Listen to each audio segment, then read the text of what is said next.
Saudara, kebakaran yang menghanguskan satu unit rumah warga di Gampung Garut, Kecamatan Darul Imarah, Aceh Besar pada Selasa siang kemarin. Tak hanya menyebabkan kepanikan warga sekitar, kebakaran ini juga menimbulkan kerugian besar yang ditaksirkan mencapai 200 hingga 300 juta rupiah.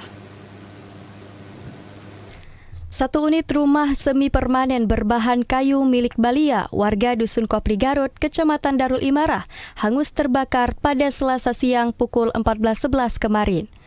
Api diduga berasal dari bagian dapur dan cepat menjalar ke seluruh bagian rumah. Kebakaran ini sempat membuat warga setempat panik lantaran lokasi rumah tersebut berdekatan dengan rumah lainnya.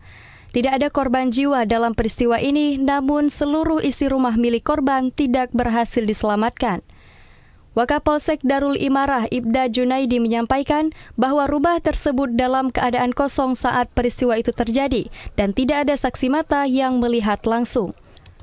Penyebabnya juga masih dalam penyelidikan kepolisian. Ia juga menyampaikan pemadaman ini melibatkan tim pemadam kebakaran dari Aceh Besar dan Banda Aceh, juga dibantu oleh personil Polsek, TNI, dinas terkait, PLN, RAPI, BPBD, serta warga sekitar.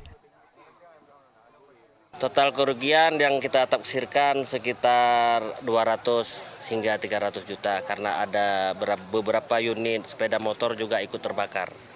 Untuk korban sementara pihak Gampung sudah menyediakan satu tenda yang mana untuk sementara tenda ini digunakan untuk menampung korban kebakaran dan sambil menunggu langkah-langkah dari pihak Gampung akan dilakukan langkah-langkah selanjutnya. Berkat koordinasi dan seluruh warga di lapangan, api berhasil dipadamkan sebelum menjalar ke bangunan lain.